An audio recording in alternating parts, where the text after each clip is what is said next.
Thank you for downloading this podcast from the Forum for Philosophy. Subscribe for weekly discussions of science, culture, politics and the arts from a philosophical perspective. The Forum is a non-profit organisation and our events are free and open to all. You can support our work via our website and Facebook page.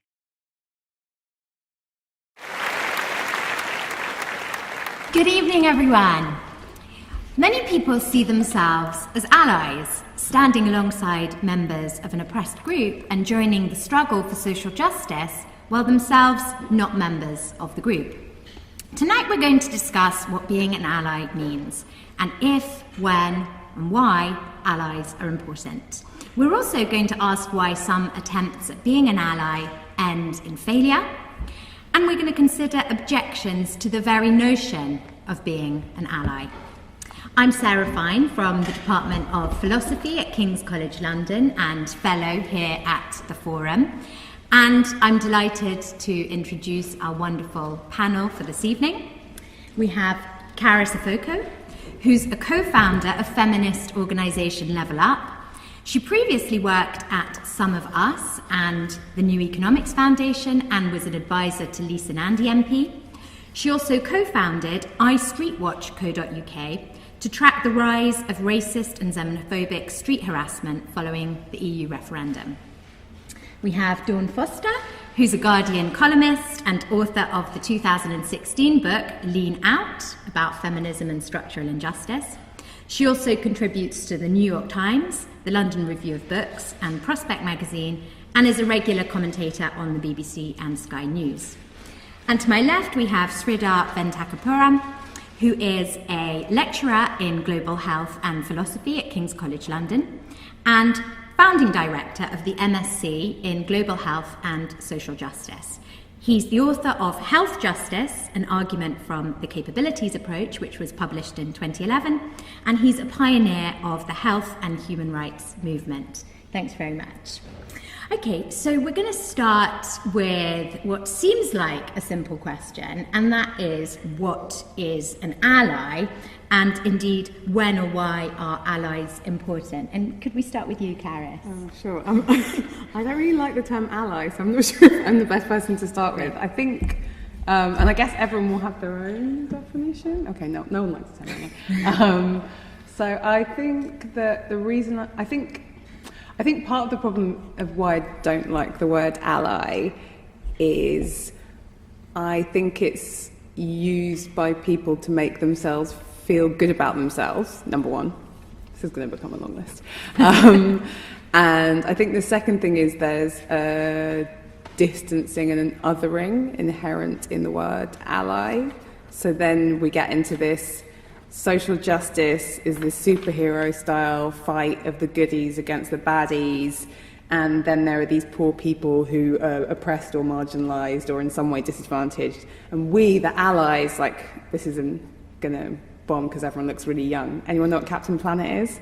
So it's this sense of like, you're superheroes fighting for the disadvantaged, and I think my approach to politics and social justice is much more rooted in the tradition of nothing about us without us. And I think one of the things I find frustrating and depressing about Twitter debates around social justice is even just terms like ally and identity politics. And it's like, so first of all, everyone has an identity. I don't know why I'm the only one with an identity, and why when I talk about being a woman or being black or having grown up in social housing, it's identity politics. But when any number of the white guys that write about it for The Guardian or the New York Times sort of write about, oh, identity politics, isn't it terrible? And it's like, so you don't, but you have an identity also. And I think for me, ally comes from that family of words that's a bit jargony.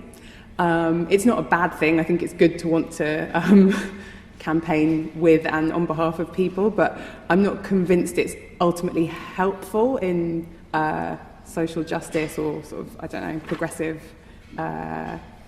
movements, communities. I'm going to hand over to someone now. I think I'm petering out. Dawn. Yeah, I completely agree with Carys. I think it's, the key point is that it's very, very jargony, and I only really see it being used in situations where somebody is kind of making themselves feel better about themselves.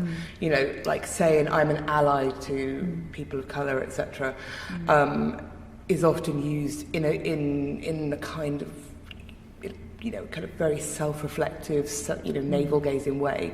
Whereas, you know, you'd hope in society that the default position was that you aren't a racist. You shouldn't have to, you know, say I am an ally of people of colour as that kind of term.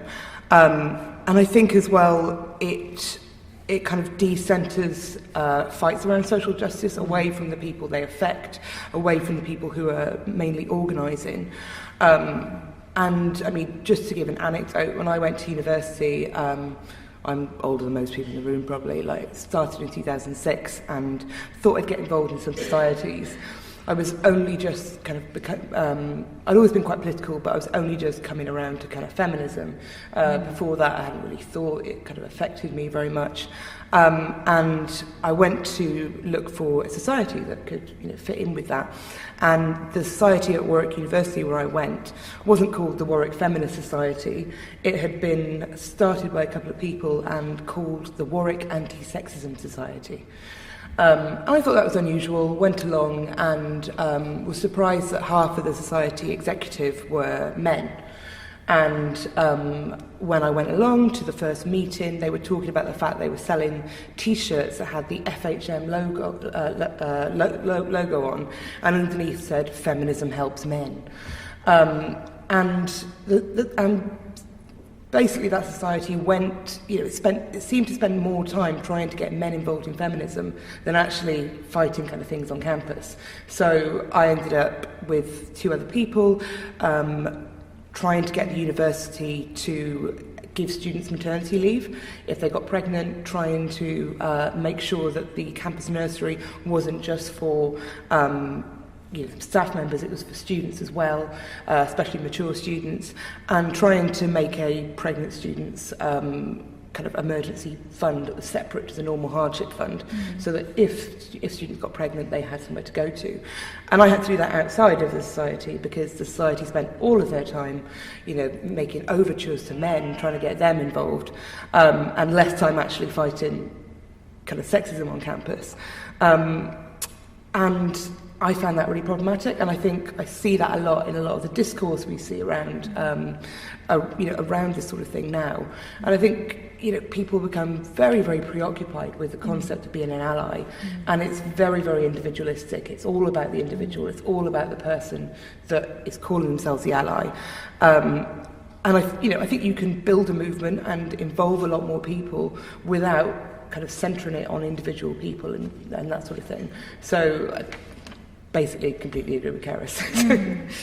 Yeah, I'll bring in Sridhar now. I need someone to And then I'll come back.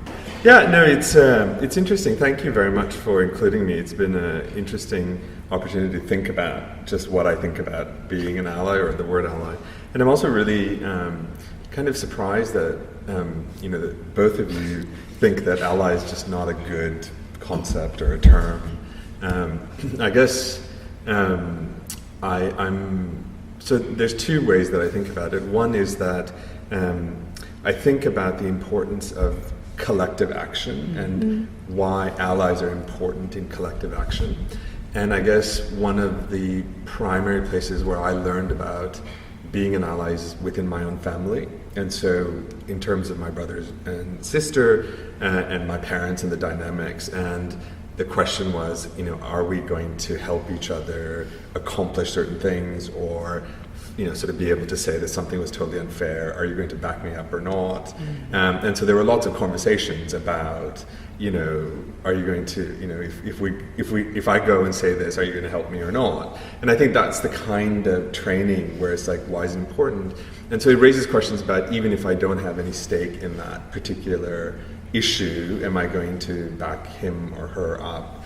And I think that that's just one of my training grounds about what it means to support someone in what they're trying to achieve, or to identify something that they feel was unfair and they just want somebody sympathetic or helpful to be able to support them. And I think that this has played out in a more political and also more recently in my own life in lots of different ways. So I've participated in lots of different kinds of, you know, I guess you would say, activism, where in order to achieve our goals, there's some where you just do it to make a point and you don't need anything to happen. You just want to make sure that this point gets across. So like a kiss-in, for example, you don't need allies for that to happen, right? You just need to do it. But I think what's a kiss-in?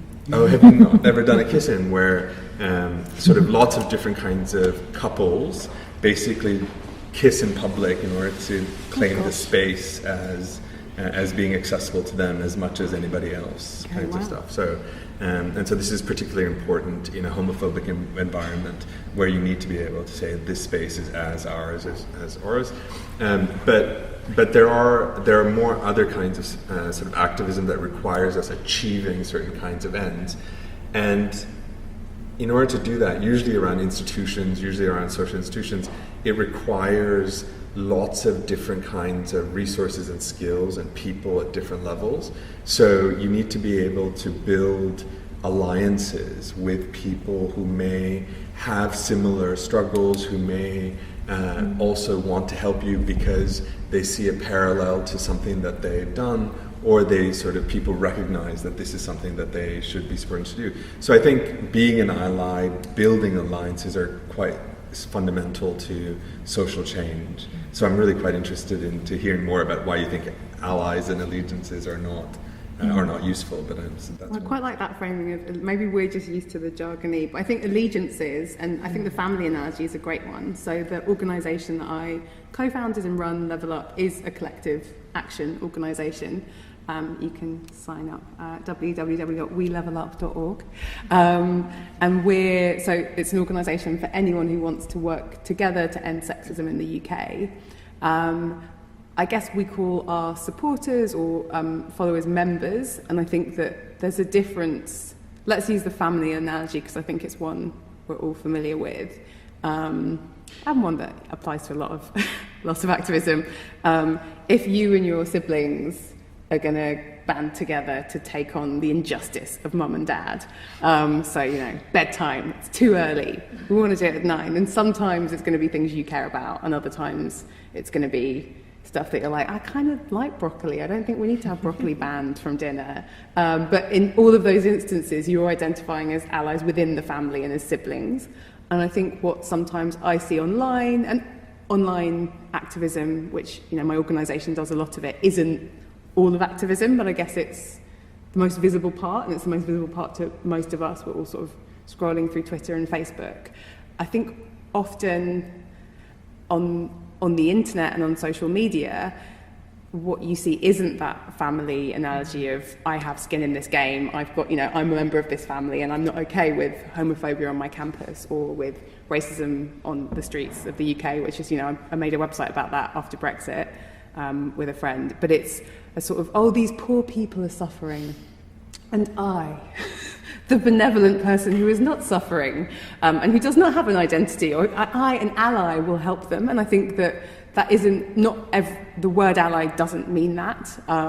Not all the time when people are allying together or in allegiances, that's what's happening. But I think in this sort of niche social media, social justice world, that's what I see, and it's something we really don't want in Level Up. So a great example is we ran 2 campaigns at the end of last year that I'm incredibly proud of. One was around the Gender Recognition Act, which I think people are probably familiar with, because even though it's quite a niche piece of legislation, people had very strong opinions about it. And we ran a campaign led by trans members of Level Up who said, on the government consultation, who said, hey, we're trans, we like this bit of legislation, here's why. And then we emailed our members and said, what do you think? We didn't say, here's our position, you must be an ally with trans people.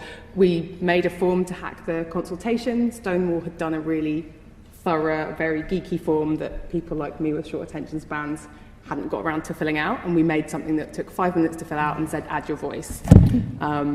And so for me, and what we found, because we got a copy of every member response, is that this binary of allies and affected doesn't work. So some people that filled out the consultation agreed with our trans members. some people were trans members who said, actually, I don't like the legislation. Some people had a trans brother or sister or child, and some of them did like the legislation, and some of them didn't. And I think where I struggle with ally is this sense that social justice is about goodies and baddies, and I'm not completely convinced about that. Yeah, no, I agree. I mean, I think that building alliances is really, really important, and, you know, it's the bread and butter of social issues. And I think that the issue I have is not with the concept that social activism has to encompass as many people as possible in order to get somewhere.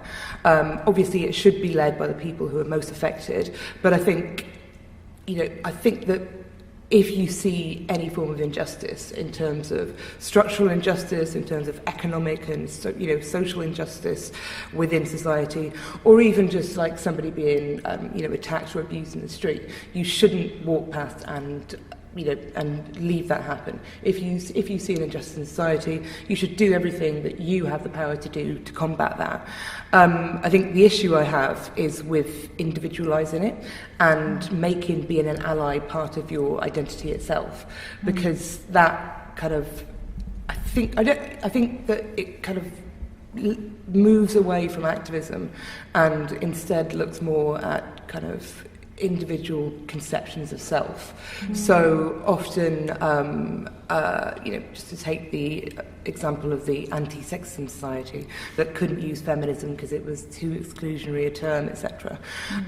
What it often led to was people who considered themselves allies of feminism and allies of women, who would then often behave in ways that were quite sexist or quite abusive towards some women, and they weren't very reflective about their own experiences. They decided they were an ally, and therefore they couldn't see. They weren't self-critical, and a lot of criticism that was levelled at them for the fact that they would behave in sexist ways, or the fact that they were abusive to people, as women they were in romantic relationships with, weren't fully kind of looked at, because they had taken being an ally to be part of their identity, and I think often it can be quite performative, and I think that instead we should, move away from using it as a kind of identity sort of jargon term, and instead look at the behaviour. So you should build alliances. You should seek to help people in any kind of ways that you have power for. So if you are a kind of public figure or an academic, or you have a load of cash, etc. There are lots of different ways you can help people. But I think kind of just publicising the fact that you are an ally of trans people doesn't do a huge amount, whereas actual activism, helping people and centring the people who are affected in social justice, is a much better way than kind of wallowing in this kind of self-reflexive sort of terminology. Okay, I think it's really interesting, the discussion so far, because it seems like we've got a problem here with the way in which people use the notion of an ally. But do we have a problem with the very idea? Because in some sense, it seems like you're both saying, well, it's perfectly legitimate. In fact, it seems to be required for certain movements to centre the people that they're about. And that itself draws some sort of distinction between those that are centred and those that shouldn't be. So maybe we need another word, but isn't there something going on here, that there's there's the primary and the secondary subjects in this kind of thing? My university days are coming back now. I'm not very good at philosophy. Yeah, no, I don't have a problem with the word. I guess I have a problem with how it's used. And I think, Dawn, it's this sense of almost like it's a pin badge now. And everyone has badges on it. So, I mean, it's going to become clear that I'm pretty old and not very with it on social media, but it's like a label people are wearing now. And I think that performative notion of I'm a hashtag ally, I'm hashtag Remain, I'm hashtag, and I think these, for those of us that care deeply, passionately, and very much have skin in the game on these issues. For those of us who want to see a massive redistribution of wealth and power around the world within this country, we're talking about huge structural injustice and economic systems, political systems, cultural systems, and systems don't change by saying I'm an ally, I'm a good person. And I think that's what I struggle with. Case study of one, I'm mixed race, dual heritage. My mum is white, my dad is black, he's from Ghana. He came over as a refugee. My parents split up when I was 2. So I was raised by and among white people. So, no offence. For those listening, it's quite a white audience. White people who love me, my amazing Welsh grandparents who were incredibly racist I think, is that fair? Hopefully my mum won't listen to this, who were very racist until they had 2 beautiful mixed race grandchildren, at which point they became a lot less racist. Would still use the term coloured people. They were also Tories, so they would never have had any truck with words like ally.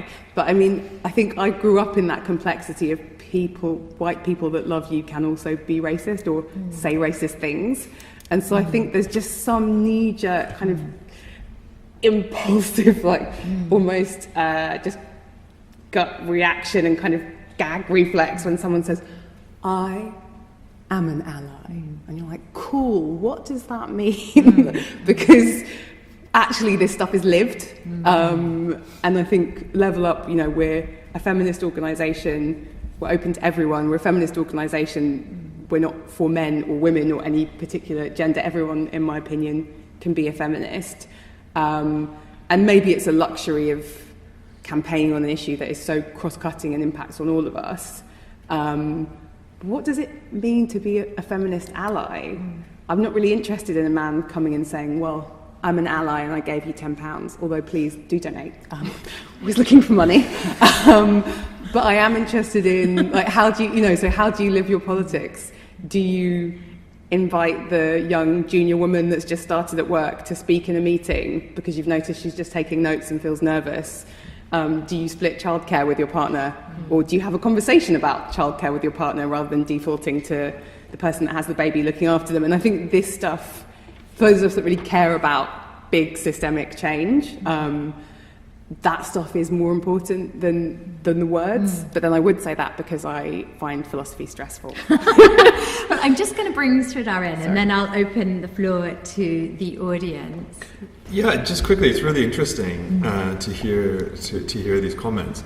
I guess the couple of things that stand out to me is, one is that it seems to be like there's clearly a group of people that are just not good at being allies. and that's one kind of problem, but that doesn't necessarily mean that that the concept of ally is bad or it's incoherent or it doesn't make sense. I think so that's one issue, and we can talk about whether what's a good and a bad way of being an ally. I think that's one thing.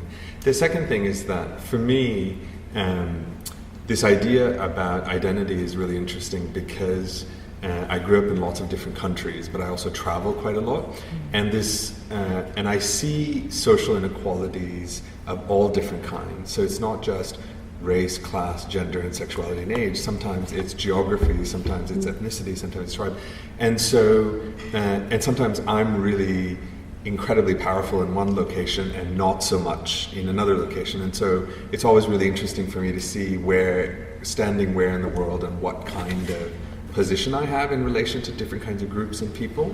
And so when somebody's sort of making being an ally as part of their identity as a permanent, I guess I'm not, I think that seems to be a very particular place in a particular time where somebody can do that.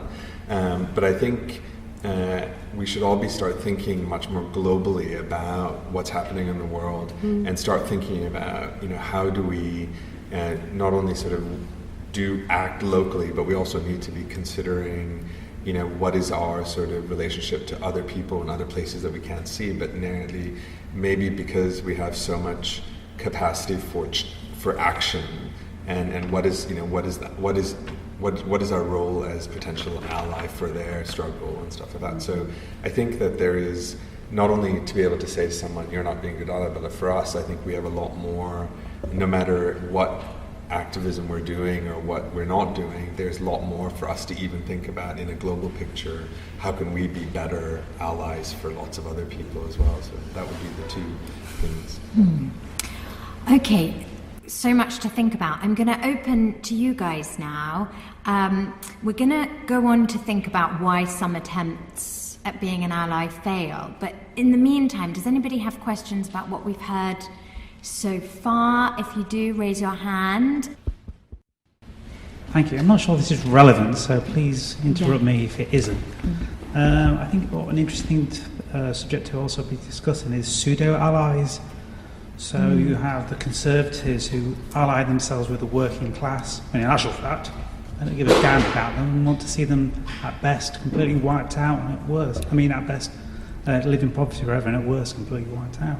And like, we also got the people's vote, where you get a lot of rich people saying, oh, we believe in democracy and the right to vote, and we're allies with you lot, England. Well, in actual fact, these same people are saying Jeremy Corbyn should never be allowed to be part of the Labour Party, who was there on a people's vote and democracy within it. So that'd be interesting, the pseudo-ally. I mean, this is something that's corrupted conversation and intellect and dialogue, and all sorts of classes of England. Yeah, thank you. No, Sorry, that's great. so, thank you. Thank you. And there was another question. Could you raise your hand? Yeah, over there. With regards to change, or at least like legislative change, the issue is almost always going to be the fact that the people that are experiencing oppression, that are being activists about it and like trying to change legislature to improve their experience of life and all of that, that those aren't going to be the people that are in like the executives that are making the laws.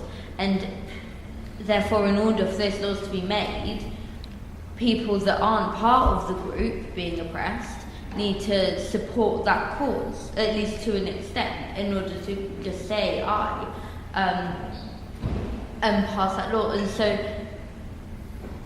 is that a type of ally or not? And if so, does that not mean that allies are inherent and absolutely necessary for any positive, at least legal, change?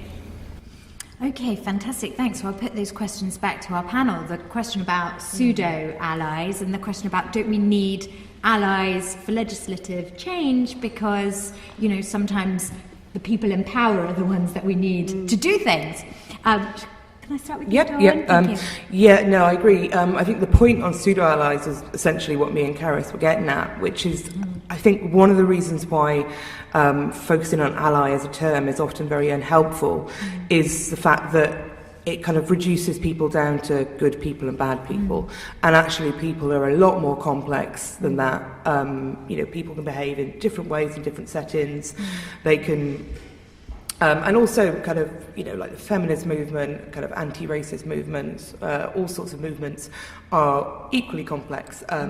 There are lots of disagreements about how we should achieve certain aims or what the aim should be. And so I think that reducing someone down to an ally is basically a way for them to say, well, I'm a good person. And that kind of, that terminology and that kind of framing necessitates a kind of abdication of kind of self-criticism and kind of self-policing of your behaviour.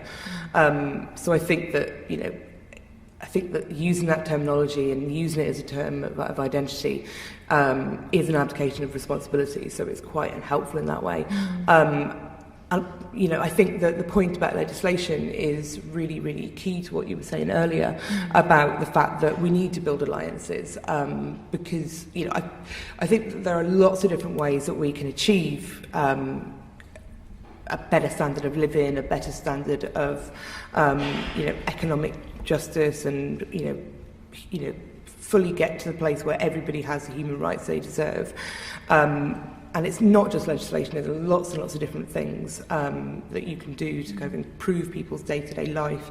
But when it comes to legislation, one of the things that you need to do is to kind of move the Overton window, so move the public opinion away from, what it has been traditionally, towards a situation where the legislation you need is going to get through Parliament. And you can do that through lobbying, and you need to build alliances, and you need a lot of people from all different backgrounds to lobby their MPs and get MPs looking at these things.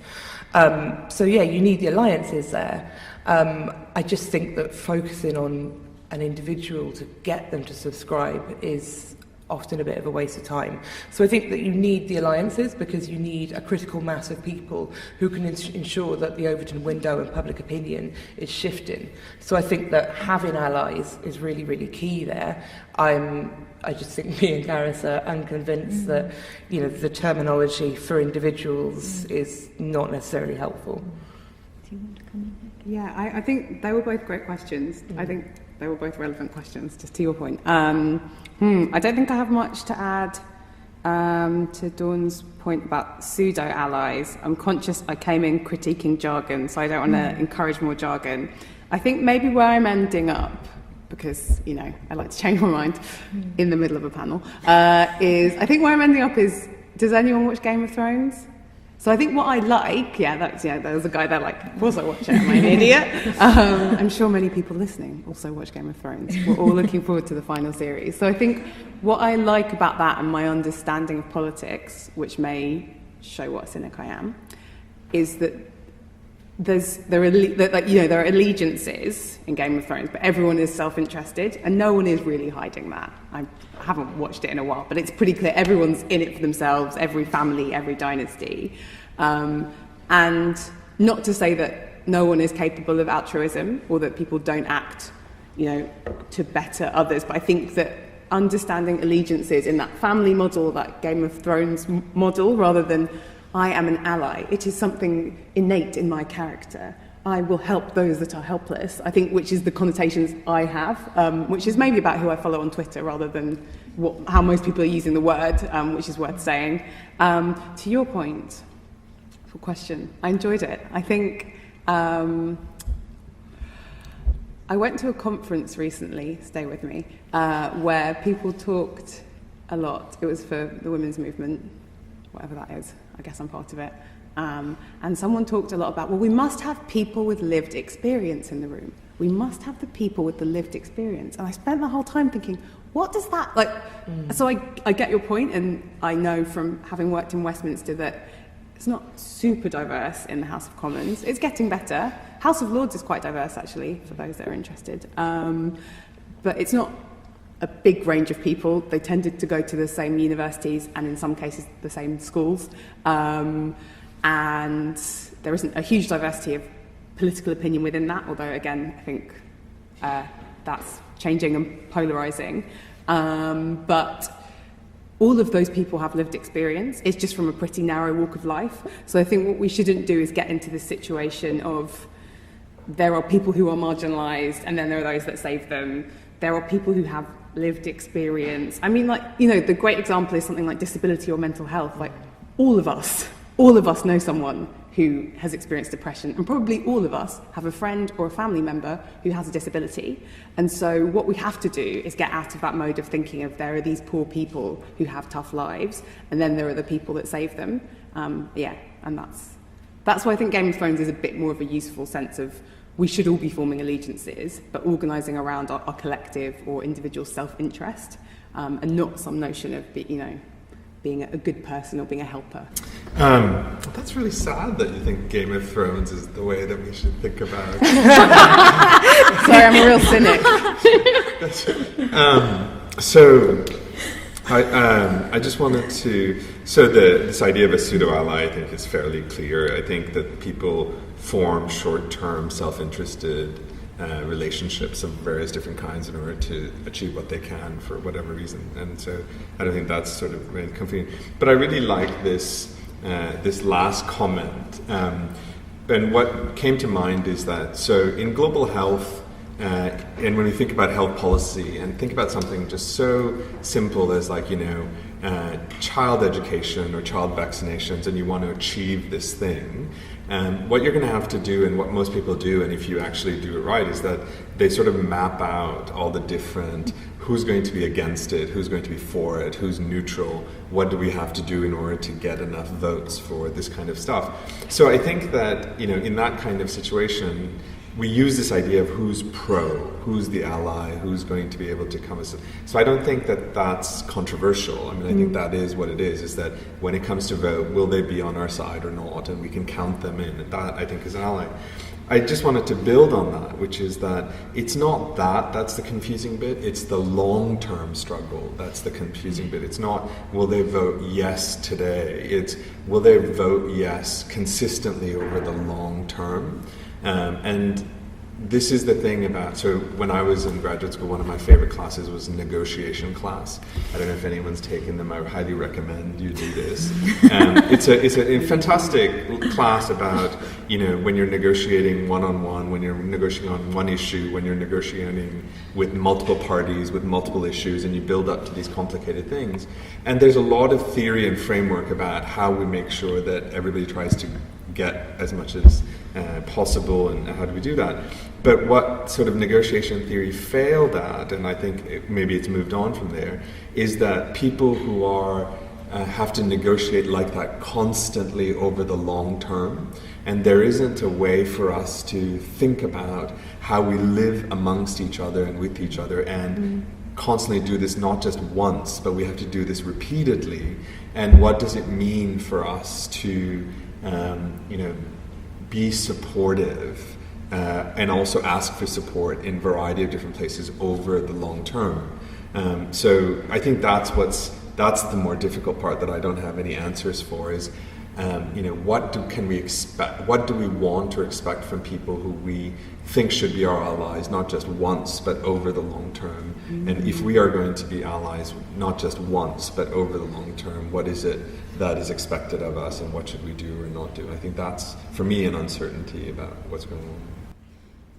I'm sort of tempted to be really uncompromising and truculent now and see how your negotiation skills pan out. I feel like they're quite good. You just keep sliding in with the reason. We're just like, it's this, and he's like, oh, this, global perspective, health, and you're like, oh, damn. Right, well, I'm going to move us on to this question of why some attempts at being an ally fail. And I know we've sort of problematized the very idea of being an ally, but I'm still interested in that potential tension between the notion that, for example, the feminist movement should be foregrounding certain people and certain voices, and sort of educating people that you shouldn't always be stepping in and telling us what you think when you're not part of the group that's supposed to be foregrounded here. So could we kind of think a little bit about why some attempts at being an ally fail that talk to that point? I'll start with Dawn. Yeah. I think one of the issues is that often, like for instance, to look at sexism, often people don't understand that you can do sexist things and not be a sexist. I think people kind of bracket themselves into these identities. So you're either a racist or you're not a racist. And actually, you need to look more at kind of your everyday behaviour and your everyday thought patterns, etc.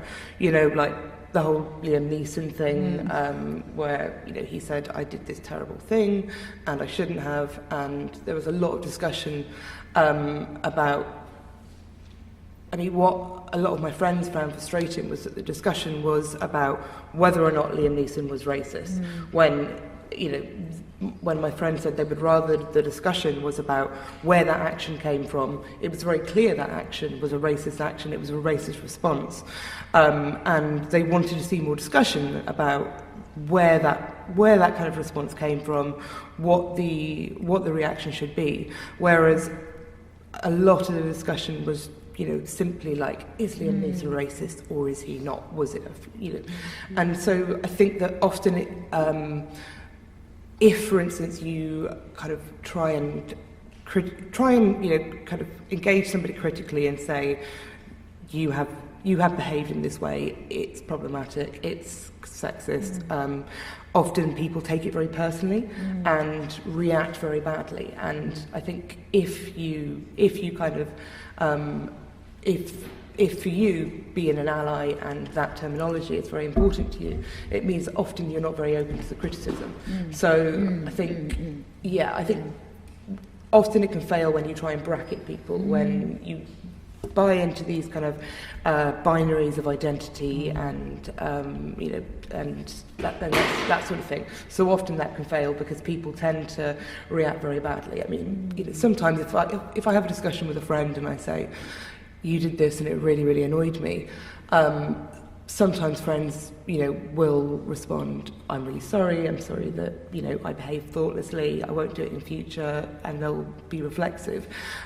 Other times, you'll bring something up and they respond very badly. They shut down, they see any criticism as a personal attack and refuse to kind of look at their behaviour. So I think that kind of buying into the binaries and the idea that you are either a racist or not a racist, and accepting the fact that your behaviour is up for criticism and you have to have a situation where you can discuss this. Where does it fail? Is that the question? I think it can fail in lots and lots of different ways. So for me, the question now about allies and social justice is about lots of different kinds of difference and working across difference. And so what I mean by that is that, we've got great inequality, we've got racial inequality, we've got gender inequality, we've got global inequality. There's so many different kinds of things that I think that, working across difference is really going to be important and is important. And what I think it doesn't work, or where it fails, there's like many, many different ways that it fails. One is that I think just sort of people hijacking the movement, because in well-intentioned terms, but I think people might think that because they have the capacity to achieve something faster, better, that they should be the ones who sort of driving it. And I think a lot of social justice movements are as much about building community and teaching ourselves skills and empowering people as much as they are in achieving the goal. And so one of the ways is that I think people just sort of say, no, the goal is to achieve this. And so that's one, I think, important way of that sort of not working. I've recently trying to figure out whether I failed in my attempt to be an ally, which is that, I was in Brazil working, or sort of went to work with sort of indigenous populations in the Amazon and working on their health issues. And the idea was that we were going to do a community consultation on the health issues that were important to them. So here I am, I fly into to Manaus, and I was thinking as a philosopher, God, this is going to be so amazing because we're going to be talking about all these different kinds of ethical dilemmas, prevention or cure, gender inequalities, And so after this 2-day community consultation, it just became clear that the most important thing to them was gasoline. They just wanted gasoline to come down the river so they can go to the hospital. They wanted to be treated respectfully at the hospital, and they felt that their sort of medical knowledge and practice was not being respected. And so I had to sort of think about, well, those aren't the biggest problems that you're facing, right? Like my thing was like, actually you are about to face this enormous problem around climate, deforestation, the political party that's coming into power, but I could help you with so much in terms of international relationships and resources. Do I push that forward, or do we help you with getting more gasoline so that you can go to the clinic? And la gasolina. But that's the nub of being an ally, right? Yeah. You've come and said, but no, it's not the gas, it's this. And so then the question, whether you fail as an ally, do we even like that framing? More binaries, is whether you then say, no, but that, I didn't. I mean, but that's the thing, is that it's a really big question, because look, my ethical position is that I think that I should do at a scale of what I'm capable of, right? So my capacity gives me a certain obligation to act. Like you said, if you're walking by somebody and you can do something, you should, right? And I think that that's right. But it's not just do something, but if you can actually do something significant, then you should be doing that rather than sort of doing the little thing when you are capable of doing the big thing. So here was that thing where I was like, but we could do this sort of really significant sort of thing, and I'm not quite sure whether I did it right. So I think I know that I shouldn't have dominated the conversation, which I didn't, but I'm also not sure whether I did the right thing by not sort of pushing the group to say, actually, you should also be thinking about doing this and what do we do? And so that to me is unknown. I don't know what the right thing is there. Can I make a tiny point before I want to hear from Carys? Yeah. Really, really liked her point and about kind of conversations and domination and that sort of thing. And just like one anecdote, I got into an online conversation with a somebody who considers himself a feminist ally, and he was talking on Facebook saying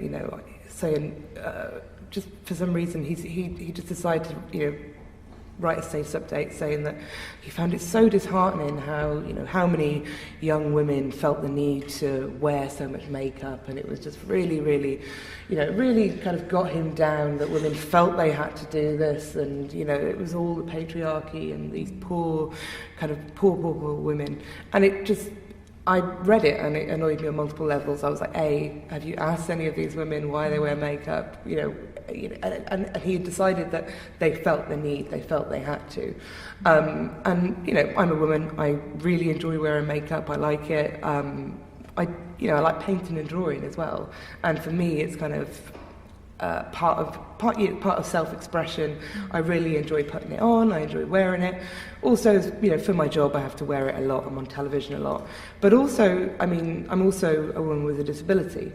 And so often I feel terrible, but still have to carry on working. And for me, being able to wear makeup every day means that I look the same every day, pretty much.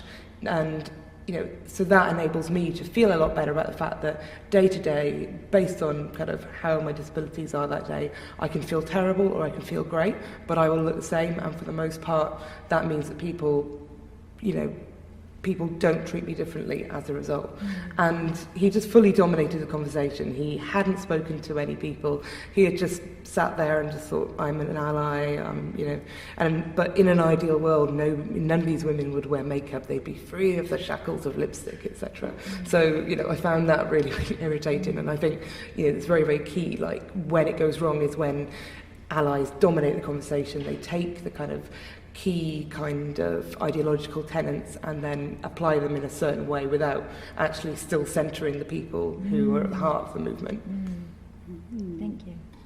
Oh gosh, now my examples have been knocked out of my head because I'm like, makeup, I want to talk about that. But I think this is interesting. I was going to do here's a bad example of being an ally, but I'm actually going to talk about, so I think the thing that I'm interested in, I think there's a basic thing that maybe does need to be said that I think you were alluding to, Sarah, which is it would be a bit funny if a feminist event about childcare only had 24-year-old men with no kids on the panel. Like, I think it would be a bit funny because if none of them had any kids or any childcare concerns, that would feel a bit off. And I guess maybe that's where the idea of centering, certain people being centered comes from. There are some nodding for those listening. So I think maybe there's a basic thing to be said, which is the anti-racism movement can't just be white people, and feminist organisations can't just all be run by men. So there are 3 staff members at Level Up, we're all women. That does feel important, although anyone can apply for a job and anyone can apply to be on our board. We're about to grow our board, but it does feel important that the feminist movement is led by women.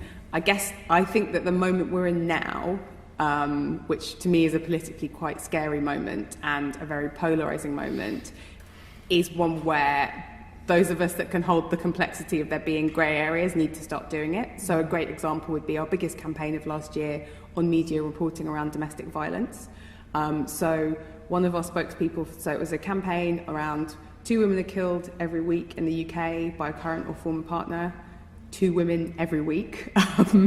If you want to understand why feminism is still important and why I run the organisation that I do, it's because we lose 2 women every week to a current or former partner. We will lose 2 women this week. Statistically speaking, 1 in 4 people in this room, 1 in 4 people listening will have personal experience of domestic violence. And 2 of the 4 spokespeople we used for that campaign were men. Luke and Ryan Hart, follow them on Twitter, their mum was killed by their dad. So kind of traditional, I don't know which wave, probably the wave my mum was in, second or wave feminism would say, and my mum was a radical feminist, it will not shock you to hear, a socialist feminist, she would tell me to say. Men weren't always allowed in consciousness raising groups, women that had sons weren't allowed to bring them into certain spaces, and maybe that was right then, but I don't believe it's right now. I think that Luke and Ryan Hart were powerful voices and powerful advocates, and honestly, they are better feminists than me. They have got some deep knowledge of bell hooks and things so I think we do need to move a bit beyond this sense of, well, men can't be involved because it's feminism. And so maybe that's a bit too much. So I think definitely it's not feminism if it's just loads of men talking over women and like dominating. But then also I do think modern feminism, modern social justice movements do need to have room for the fact that a lot of us experience these things, and sometimes the most effective spokesperson on domestic violence is a man whose mum was killed by his dad, who can say, when I read an article saying that my dad was a good guy, like, that wasn't all right. And we won that campaign. So I would say that my approach was right. My thought was, well, is there just too much hand-wringing then? Is it that, oh my God, yes. Is it too much worrying about what we know and what we don't know? Because, in philosophy, for example, one of the things that a lot of people are thinking about at the moment is this idea of standpoint theory, that some people who occupy a particular standpoint will have access to certain forms of knowledge and may have some kind of like privileged form of knowledge on the basis of seeing what, the injustices around them, because, for example, they're disadvantaged in particular kinds of ways. So you could be socially disadvantaged, and that can come with some sort of epistemic privilege. So, for instance, the way in which women can see sexism, the way in which people can see, the way in which, a person of colour might see that this is a racist society because they experience it. So I think one of the potential worries that comes from that is that people who don't have, sorry to use the words, lived experience, don't have access to those kinds of knowledge, and so have to be very careful about intervening on certain questions. So do you think, well, no, there's too much hand-wringing, look, you can get this understanding, you have to listen, but don't think that there's any kind of clear distinction between this or that group, this or that standpoint? I definitely think there is far too much hand-wringing, and one of the reasons I really like Carys' organisation is they just get on and get things done. And I think often, part of this comes from the jargon, part of it comes from how much discussion there is about who is an ally, who is a good person, who is a bad person. And I think that one of the worst aspects of social media is the fact that people spend so much time kind of tearing down people who are part of the same social justice movements. It's the idea that there is a perfect campaigner, there is a perfect feminist, anti-racist, gay rights campaigner, etc.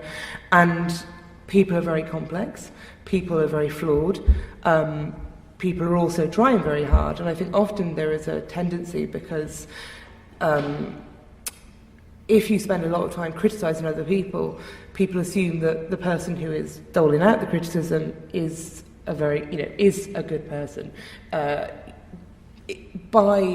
By attacking somebody who is notionally on your side, often you end up with some kind of social cachet that says that the only reason you're doing this is because you yourself are beyond reproach. So I think that there is too much hand-wringing, and I think that one of the issues is the way that social media is set up. But I don't want to just fully criticise social media. I think the fact as well is that social media can really, really help us with campaigning. It can really help us kind of get on with things. It can help us connect with people. And when I wrote Lean Out, one of the things that I looked at was the fact that bedroom tax campaigners who were predominantly middle-aged women, because they were the people affected, they were the people who lived in social housing, had their kids moved out, now had a spare room, and were having their benefits cut by it. They got together often online, on Facebook, on local kind of community groups, and forged alliances, made themselves more powerful together, and got on with it, and started occupying council offices. You know, they weren't professional campaigners, they hadn't kind of been involved in like the anarchist movement or anything, but they themselves just kind of were put in a situation that put them in poverty and imperiled their kind of their living standards and their ability to stay in their home. And they got together through social media and just did what they had to do to stop the council from, you know, cutting their benefits. Okay. Yeah, so I'd like to come in on two things. One is that I'd like to disagree with both of you on one thing, which is that I think, you know, we make, and I agree with you, that it's really important in social justice movements that people that are actually the people that are negatively being affected by a predicament should be self-empowered, learning how to act and learning how to mobilize and achieve their goals. So the issue for me is that from a variety of different places in the world, but also even in this country, it's very clear that certain groups are so powerless that we can't expect them to, we can't sort of be in that kind of secondary position you were talking about. So children, for example, I think is a really important example where you want to give them agency, but you also recognize that the skills or the rational reasoning. People who are severely ill, I think, is another group that may not have the ability to self-advocate or collective action. That's really important. And so I can sort of give you these other examples. So I think that we have to sort of not be so sort of saying, you know, people, you know, there's a hard and fast rule about how this should happen. I think that in those kinds of other situations, we do need to think about how, even though we are not the people that are being affected, there's something about their capacity, their resources, their skills, their reasoning, whatever that might be, that requires us to be much more active in their struggle than as sort of a secondary sort of intervening thing. So I mean, I guess that would be my sort of pushback on this sort of thing, is that I think we need to not forget that there's people that are so powerless that they actually do require advocates that are much more active in their struggle. Yeah. I'm really enjoying this. I mean, often I feel like I'm going through the motions in panels, but I'm really, really enjoying the conversation. It's great. Yeah. Also, I think there's an interesting, I think maybe Dawn and I come from a sort of more a politics where everything is contested. So the bedroom tax is a great example, and I think maybe something that I'm now reflecting as you're, you know, with your interesting insights is that, does anyone think malaria should exist? Probably not. So then you're starting from a point of, okay, so how do we eradicate this like awful, you know, my father has had malaria multiple times, like, how do we get rid of this thing that is killing people and is bad? And I think maybe this is, and you know, belies the Game of Thrones analogy, I've been more involved in the kind of campaigning where there are people shouting very loudly that what you want isn't okay, and maybe you shouldn't even be allowed to be advocating for it. But I think you're right. To your point, there are a lot of things where that isn't the scenario, and where it's not Game of Thrones fight to the death. And I'm agreeing with you, basically. I'm trying to concede. So what I'd like to add on that is that, you know, you have it in a way easier than the other people who say that they agree that malaria should be eradicated, but actually when you start doing it, they have other kinds of priorities, right? So it's actually, I think, one of the most difficult thing about philosophy, and why I do it, but also why I'm frustrated, is that it's not that you actually disagree in the yes-no kind of way. You disagree on a slightly sort of bit, like we both want to get to the same place, but we disagree fundamentally on how to get there, and that tends to be more pernicious than yes, no kind of that thing. Can I just make one more?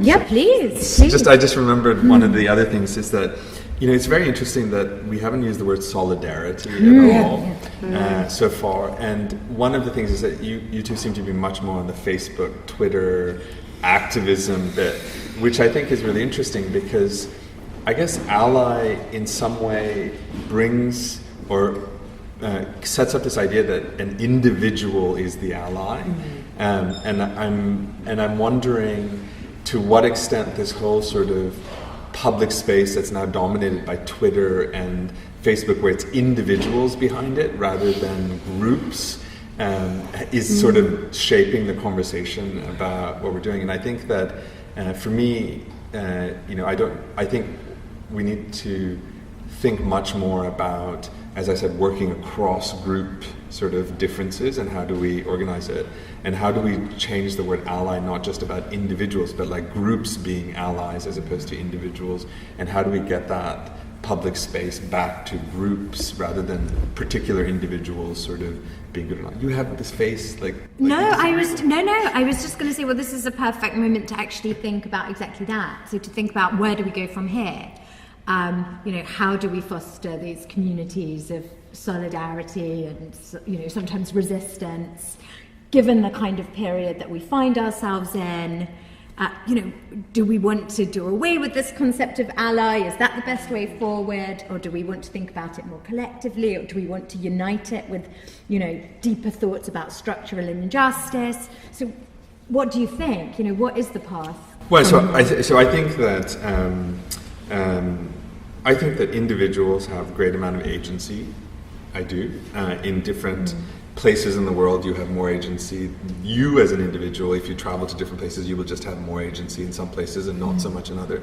But I also think that you as part of a group is also, another kind of place. So I do think that there is a role for us to play in both those things. In our daily lives, it's more of an individual thing, and I think that this makes, we spend a lot of time at work, and it's really, I think for me, really come home to me about how important relationships at work are, and if you don't feel like you're part of sort of a network that's supportive and a communitarian, and then you have to think about, like, am I being an ally to people who are not being treated fairly, or is someone being an ally or not, and all these kinds of stuff.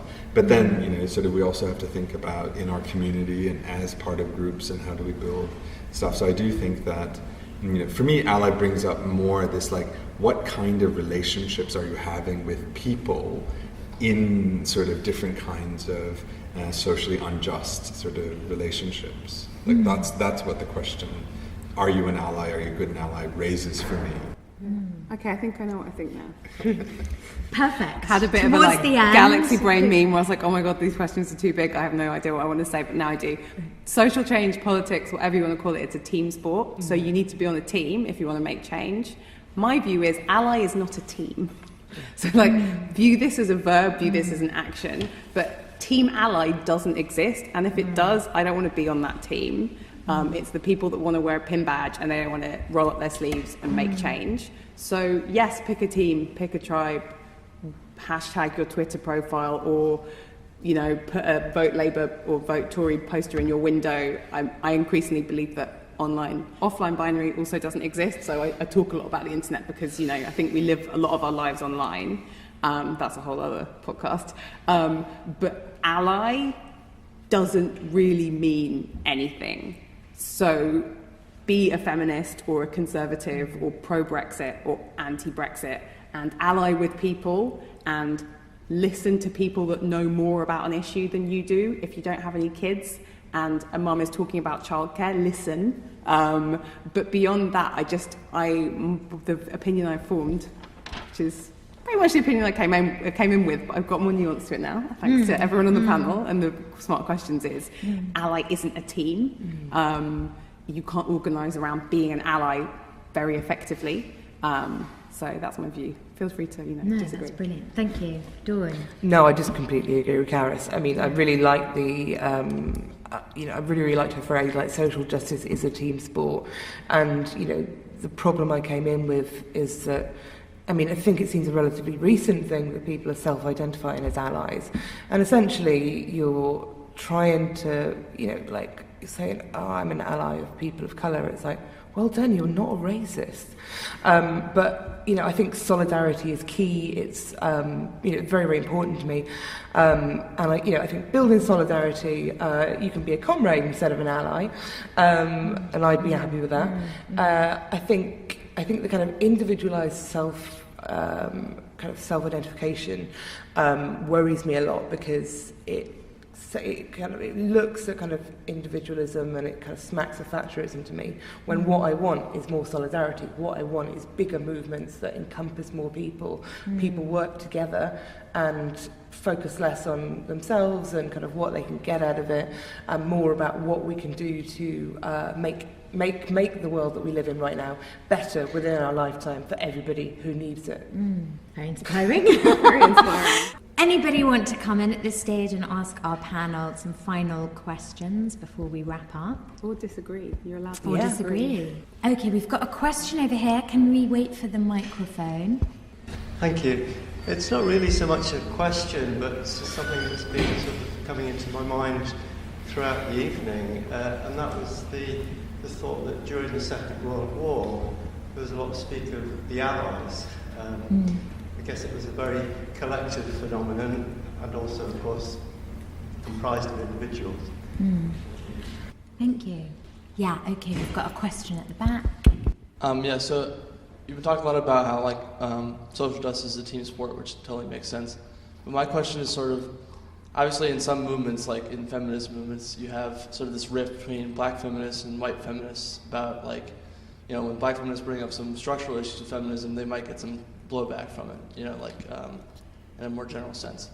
So what I'm asking, my question is sort of like, how do you balance the need between achieving certain short-term ends by using those allies who are nominally part of the broader feminist movement versus addressing sort of the more philosophical rifts in the movement that have to do with intersectional problems like, gender and race, and gender and, other problems like that?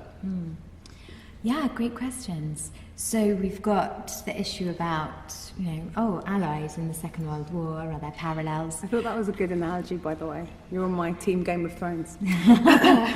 And then, what happens when there's disharmony in the team, and disharmony for good reason? Can I jump in? Yes, please. So thanks very much for that question. So I think that's probably one of the, for me, that's one of the most difficult philosophical problems, as well as a tactical strategic problem. And that's kind of what I was talking about in terms of differences. How do we cross these differences? So there was a big article, I think it was in the New York Times 2 days ago, about wealthy African Americans and their role in fighting social injustice in the US at present. So the idea was that there's now a significant number of super wealthy African Americans, hedge fund company, tech company people, that they've actually set up a political action committee which can fund campaigns. And so what was interesting is that they're essentially saying, we want to play the game that's being played by other groups who are getting their policies through, so we're going to join the game. But the interesting thing is that the question was, what's their policy on poverty, right? And whether they're going to get the tax breaks if they invest in the poor black neighborhoods and all stuff. So there was this sort of weird sort of thing where they had this dual interest of we want to keep making money, and we also, so I just didn't quite understand what their agenda is going to be and what that's going to be about. But in that case, it seems like somebody who's not black but committed to poverty alleviation would be a better ally than the rich black person who's actually going to be more concerned with how far are we going to go along before I actually want to support the sort of tax breaks and tax policies. And I think this is one of the things that is, I'm glad that in a way we are all now comfortable with, a woman in the White House working for the president may not be the best advocate for women's rights, or an African American in the White House may not be the right or the best person. So that kind of complexity is fantastic, because 20 years ago, we wouldn't have been able to say that publicly, right? We wouldn't have been able to say that. But now I think most people recognize you need more than biological similarities to, sort of be able to assume that people are going to have the same kind of political, philosophical, or ideological commitments, right? But now the question is, what you actually said is that sort of you have, different kinds of feminists. You also have feminists from the developing world who are now seeing both black feminists and white feminists in rich countries as being in a different place than they are, right? So how do we negotiate those kinds of things? And I think that that's the work that we have ahead of us. I disagreed with so much of that. I'm so excited. Okay, so this, I think even the framing of your question there, right? Oh, it's like white feminists and black feminists are fighting, I think speaks to your point that we're talking about perspectives and lenses, right? And there's a nuance perhaps that you as, I don't know if you, going to be super woke now, I don't know if you identify as a man. I'm going to assume you're a man and say that I think there's a nuance there that maybe was lost to you, and you read it as white women versus black women, what's going on there? It seems like a mess. And that would be one summary of some intersectional debates. And I think to your point as well, I really reacted and was interested. Can I finish? Because I'm going to disagree with all the men. To this sense of, oh, well, rich black people are like helping with racial justice, but are they the right allies? And so I think that's where, having grown up in a working class community and having grown up black, mixed raced, I would say both, that stuff just isn't that hard to me. And I do sometimes feel like these debates are very kind of middle class of like, well, are the rich black people the right allies for the poor black people? It's like, well, we'll be the judge of that. But also anyone that grew up without any money or grew up in communities that have solidarity, which in my opinion are working class communities, knows that actually when you're just trying to get by, you don't give a fuck about that stuff.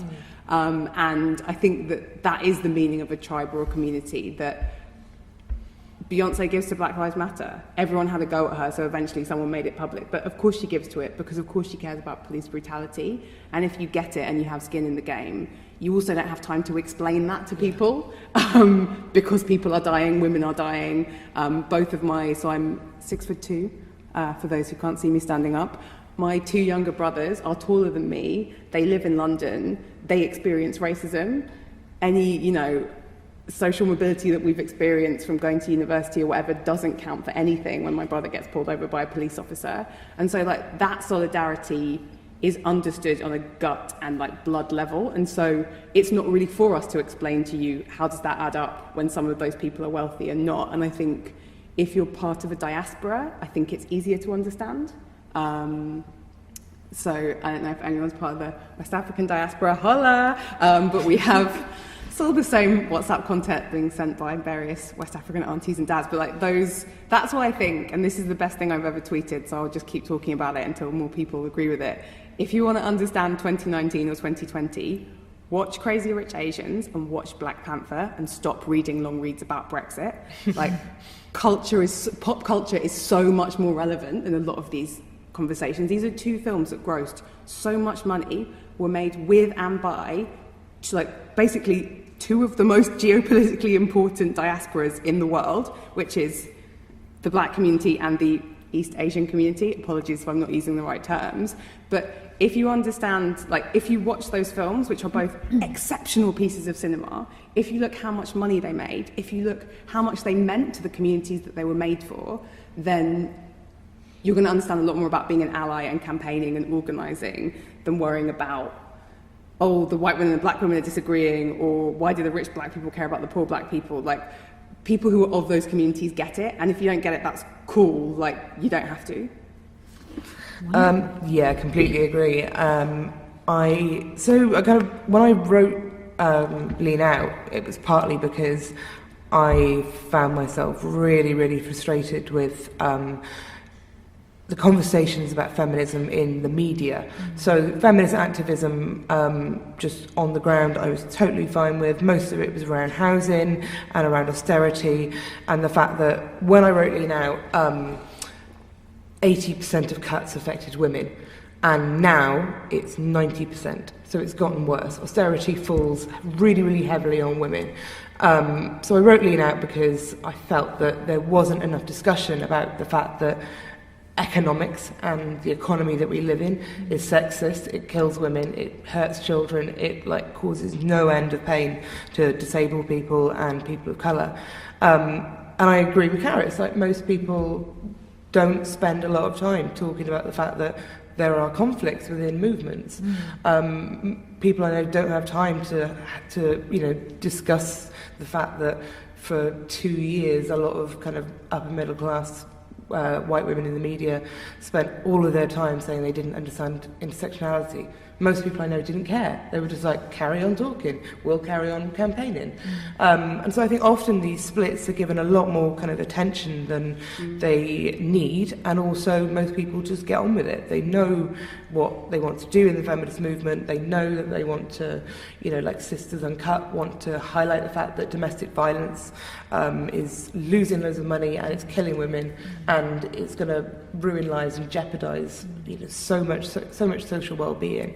So people just get on with it. I think people will zone in on conflict as a way of trying to undermine a movement, but the people involved in the movement just get on with it, carry on, and win their battles every day. Thank you. Okay, you got some fiery disagreement there. No, I think that's great. I don't. I guess this isn't. So I'm trying to think about what would be. I think that there are some really difficult issues. So, for example, in women's health, there is a big struggle in development right now about what do we do because all this global funding is being cut. And feminists are having to choose between which health issues. And that's what I was talking about, is that there is a lot of, and this isn't a way to undermine the movement. This is a real struggle and a real issue. And I think that that's in every movement, right? So we're not just one identity people, we're lots of different things. And how do we, sort of manage, and how do we work across those so that we can actually move forward? I agree, and I think that's why the term ally is interesting to discuss, and I find it practically rarely very useful, because once you get into the meat of anything, it is horse trading. It is, you can't have. I'm not Theresa May. I'm not going to talk about magic money trees, but this stuff is contested. It's not easy. If it was easy, there would be no racism. There would be no poverty. All diseases would be cured. There are trade-offs, and I think it's in understanding that we all wear lots of these hats, and so sometimes we're an ally, sometimes we're the person with privilege, sometimes we're the one having to listen and say, really, gasoline, that's your thing, and sometimes we're the one trying to convince someone that they should have a bag for life and not just keep getting plastic bags. I'm the one that keeps getting plastic bags. I'm sorry, guys. I'm bad on climate stuff. I'm really bad. Dawn, do you want to have a final word of the evening? Inspire us. I guess I've just really enjoyed the conversation. I think that the main takeaway for me is that the term ally for individuals is not helpful, as Carys said, but I agree with everybody that what is helpful is building alliances, building solidarity, and getting a critical mass around people.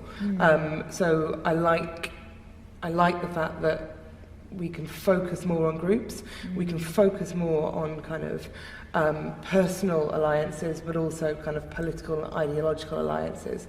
So I think it's building a critical mass, solidarity, kind of getting your comrades together and moving the Overton window and public opinion towards what we're trying to battle for in our movements.